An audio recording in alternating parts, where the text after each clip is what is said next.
Philippians 1.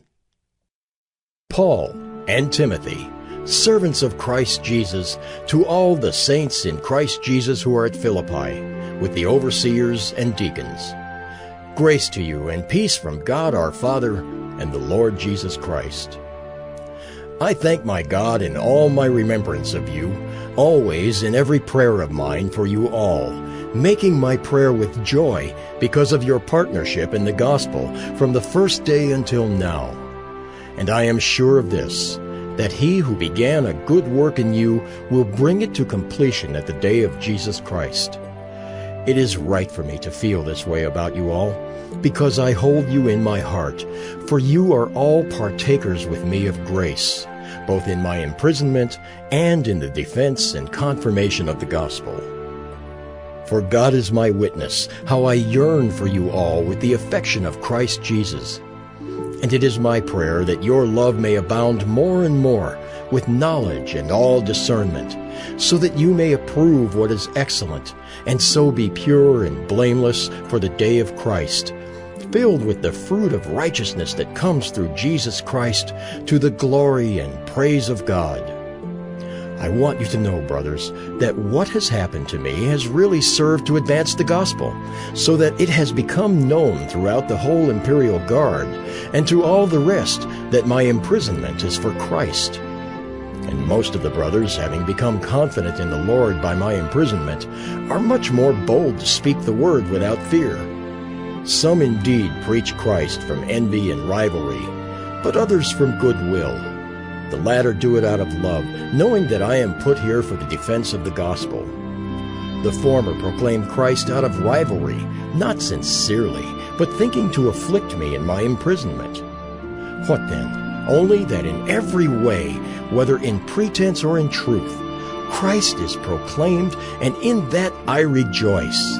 Yes, and I will rejoice, for I know that through your prayers and the help of the Spirit of Jesus Christ, this will turn out for my deliverance, as it is my eager expectation and hope that I will not be at all ashamed, but that with full courage, now as always, Christ will be honored in my body, whether by life or by death.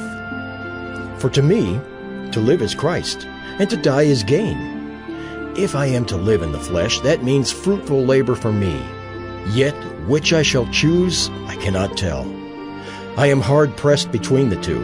My desire is to depart and be with Christ, for that is far better. But to remain in the flesh is more necessary on your account. Convinced of this, I know that I will remain and continue with you all for your progress and joy in the faith, so that in me you may have ample cause to glory in Christ Jesus, because of my coming to you again. Only let your manner of life be worthy of the gospel of Christ, so that whether I come and see you or am absent, I may hear of you that you are standing firm in one spirit, with one mind, striving side by side for the faith of the gospel, and not frightened in anything by your opponents. This is a clear sign to them of their destruction, but of your salvation, and that from God. For it has been granted to you that for the sake of Christ you should not only believe in him, but also suffer for his sake, engaged in the same conflict that you saw I had, and now hear that I still have. Philippians 2. So if there is any encouragement in Christ, any comfort from love, any participation in the Spirit, any affection and sympathy, complete my joy by being of the same mind, having the same love, being in full accord and of one mind.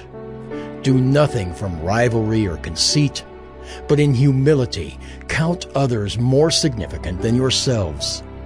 Let each of you look not only to his own interests, but also to the interests of others. Have this mind among yourselves, which is yours in Christ Jesus, who, though he was in the form of God, did not count equality with God a thing to be grasped, but made himself nothing, taking the form of a servant, being born in the likeness of men. and being found in human form, he humbled himself by becoming obedient to the point of death, even death on a cross.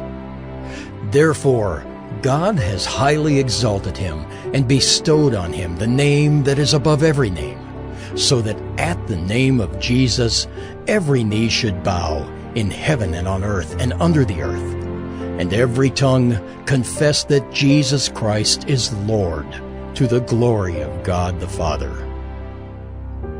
Therefore, my beloved, as you have always obeyed, so now, not only as in my presence, but much more in my absence, work out your own salvation with fear and trembling, for it is God who works in you, both to will and to work for his good pleasure.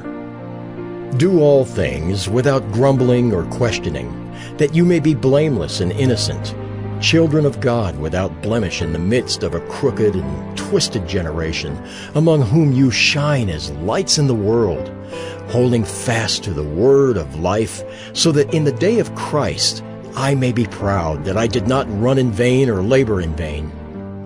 Even if I am to be poured out as a drink offering upon the sacrificial offering of your faith, I am glad and rejoice with you all. Likewise, you also should be glad and rejoice with me.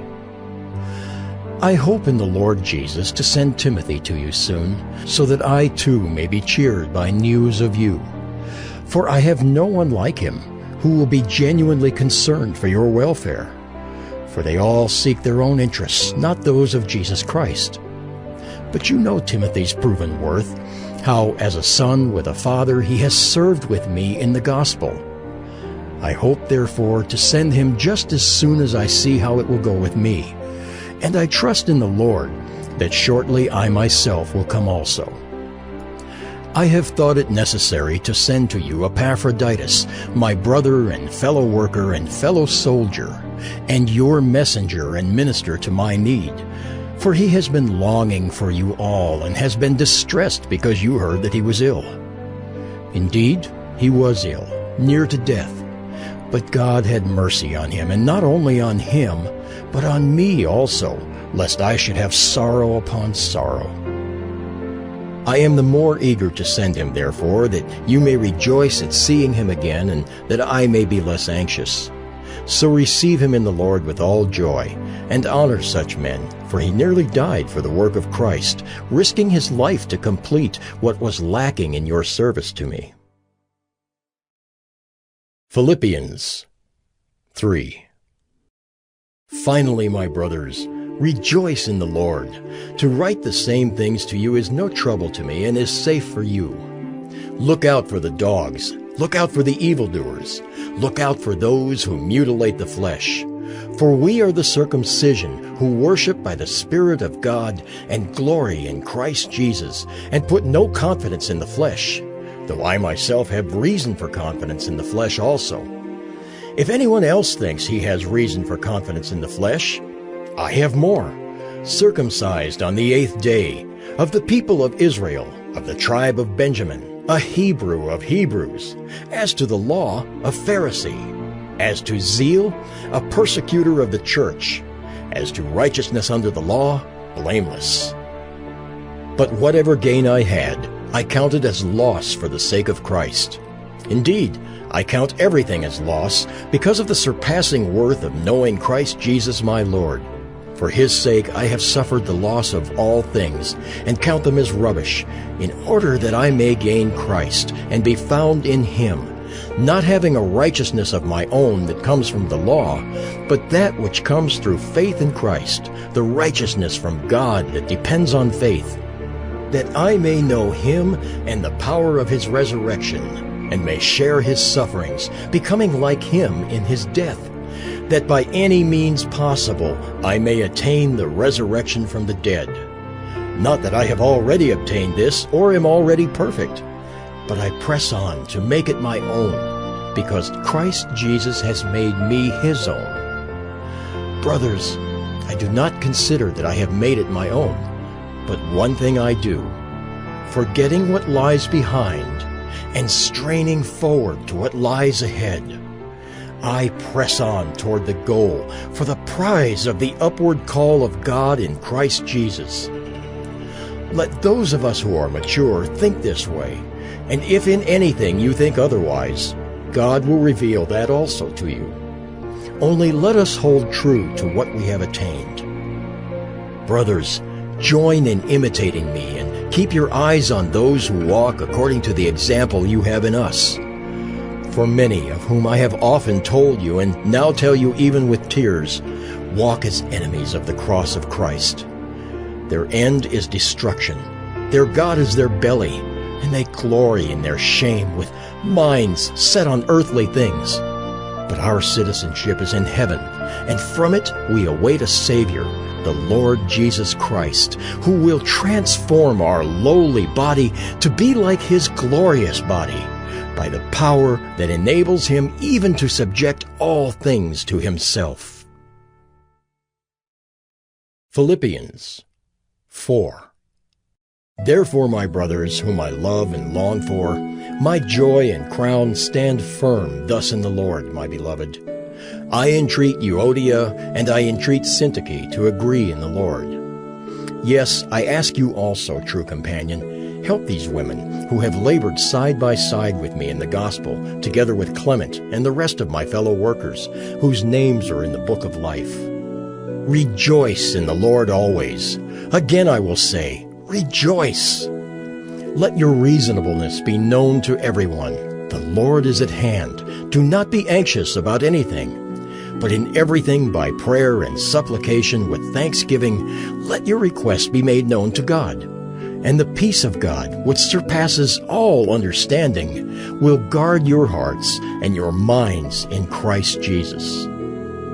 Finally, brothers, whatever is true, whatever is honorable, whatever is just, whatever is pure, whatever is lovely, whatever is commendable, if there is any excellence, if there is anything worthy of praise, think about these things. What you have learned and received and heard and seen in me, practice these things, and the God of peace will be with you. I rejoiced in the Lord greatly that now at length you have revived your concern for me. You were indeed concerned for me, but you had no opportunity. Not that I am speaking of being in need, for I have learned, in whatever situation I am, to be content. I know how to be brought low, and I know how to abound. In any and every circumstance, I have learned the secret of facing plenty and hunger, abundance and need. I can do all things through Him who strengthens me. Yet it was kind of you to share my trouble. And you Philippians yourselves know that in the beginning of the gospel, when I left Macedonia, no church entered into partnership with me in giving and receiving, except you only. Even in Thessalonica, you sent me help for my needs once and again. Not that I seek the gift, but I seek the fruit that increases to your credit. I have received full payment and more. I am well supplied, having received from Epaphroditus the gifts you sent, a fragrant offering, a sacrifice acceptable and pleasing to God. And my God will supply every need of yours according to His riches in glory in Christ Jesus. To our God and Father be glory forever and ever. Amen. Greet every saint in Christ Jesus. The brothers who are with me greet you. All the saints greet you, especially those of Caesar's household.